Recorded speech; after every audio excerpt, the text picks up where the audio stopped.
I was a sheriff of the country when I was 25. Hard to believe grandfather was a lawman. Father too. Me and him was a sheriff at the same time. Him in Plano and me here. I think he was pretty proud of that. I know I was. Some of the old time sheriffs never even wore a gun. A lot of folks find it hard to believe Jim Scarabarro never carried one. That the younger Jim, Gaston Boykins, wouldn't wear one. Up in Comanche Country, I always like to hear about the old times. Never missed a chance to do so. Digger Hoskins over in Batrop Country knowed everybody's phone number off my heart. You can't help but compare yourself against the old timers. Can't help but wonder how they would operate these times. There was this boy I sent to Huntsville here a while back. My arrest and my testimony. He killed a 14-year-old girl. Papers said it was a crime of passion, but he told me there wasn't any passion to it. Told me that he'd been planning to kill somebody for about as long as he could remember. Said that if they turned to him out, he'd do it again. Said he knew he was going to hell. Be there in about 15 minutes. I don't know what to make of that. I surely don't. The crime you see now, it's hard to even take its measure. It's not that I'm afraid to it. I always knew you had to be willing to die to even do this job. Not to be glorious. But I don't want to push my chips forward and go out and meet something I don't understand. You can say it's my job to fight, but I don't know what it is anymore. More than that, I don't want to know. A man would have to put his soul at hazard. He would have to say, okay, I'll be part of this world.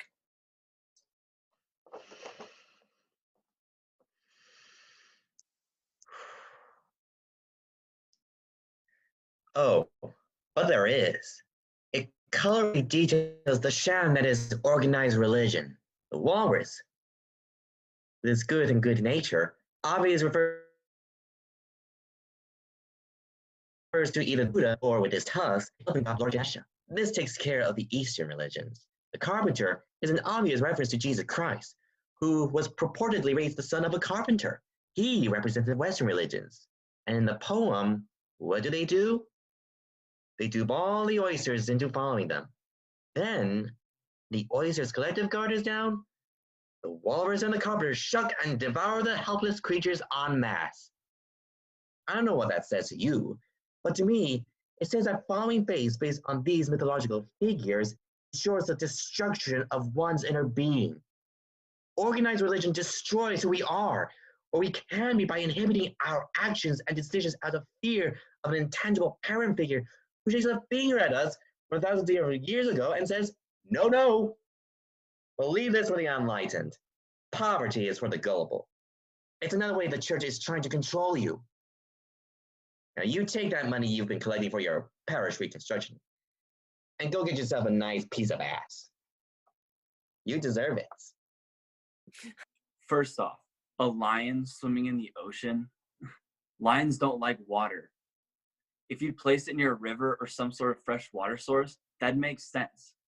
But you find yourself in the ocean, 20-foot waves, I'm assuming it's off the coast of South Africa, coming up against a fully grown 800-pound tuna with his 20 or 30 friends, you lose that battle. You lose that battle 9 times out of 10. And guess what? You've wandered into our school of tuna, and we now have a taste of lion. We've talked to ourselves. We've communicated and said, you know what? Lion tastes good. Let's go get more lion. We've developed a system to establish a beachhead and aggressively hunt you and your family, and we will corner your pride, your children, and your offspring. We will construct a series of breathing apparatuses with kelp. We will be able to trap certain amounts of oxygen. It's not going to be days at a time, an hour, Hour 45, no problem. That will give us enough time to figure out where you live, go back to the sea, get more oxygen, and then stalk you. You just lost at your own game. You're outgunned and outmanned. Did that go the way you thought it was going to go? Nope.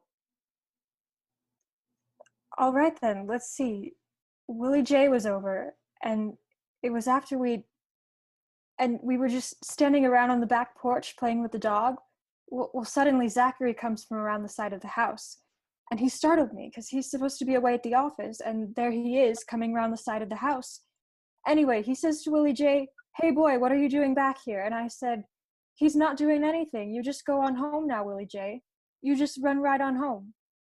And, well, before he can move, Zachary comes up and knocks him once right across the face and then shoves him down the porch steps, causing him to skin up his elbow real bad on that hard concrete. And then he says, "Don't you ever come around here again or I'll have them cut your gizzard."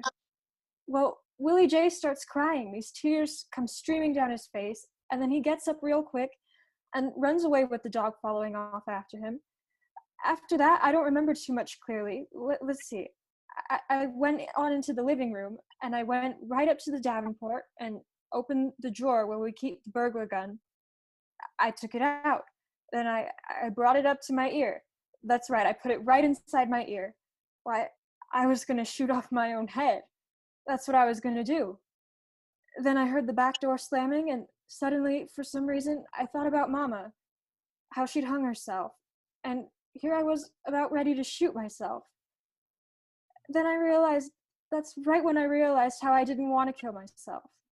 And she probably didn't want to kill herself. She wanted to kill him. And I wanted to kill him too. I wanted to kill Zachary, not myself. Because I wanted to live. So I waited for him to come on into the living room. And I held out the gun. And I pulled the trigger, aiming for his heart, but getting him in the stomach. It's really funny that I did that. And I love this movie. Me too. So I'm going to be quiet, and you begin when you feel ready. I hate the way you talk to me and the way you cut your hair. I hate the way you drive my car. I hate the way you stare. I hate your big dumb combat boots and the way you read my mind. And I hate you so much that it makes me sick. It even makes me rhyme. I hate the way you're always right. I hate when you lie. I hate when you make me laugh. Even worse, when you make me cry. I hate the way you're not around and the fact you didn't call.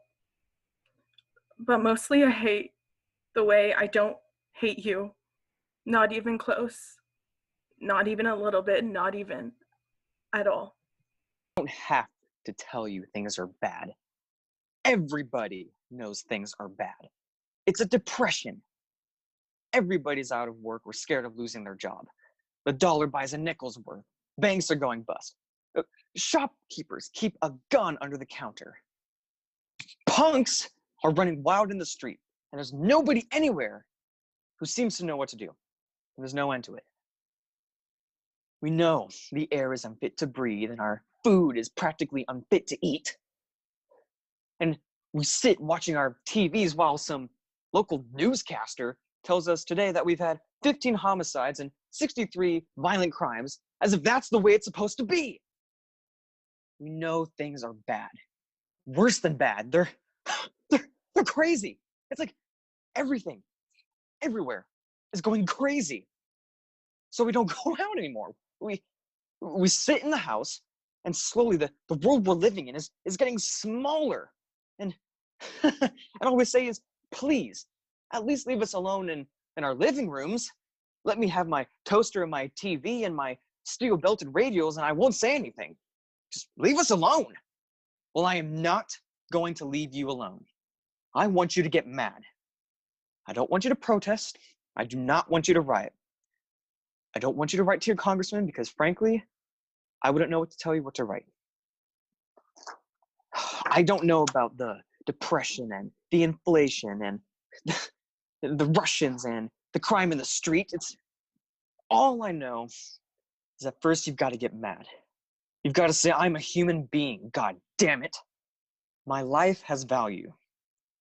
So I want you to get up now. I want all of you to get up out of your chairs. I want you to get up right now. Go to the window, open it, and stick your head out of it. And just yell, I'm as mad as hell, and I'm not going to take this anymore. I want you to get up right now. Sit up, go to your windows, open them, and stick your head out and yell, I'm as mad as hell, and I'm not going to take this anymore.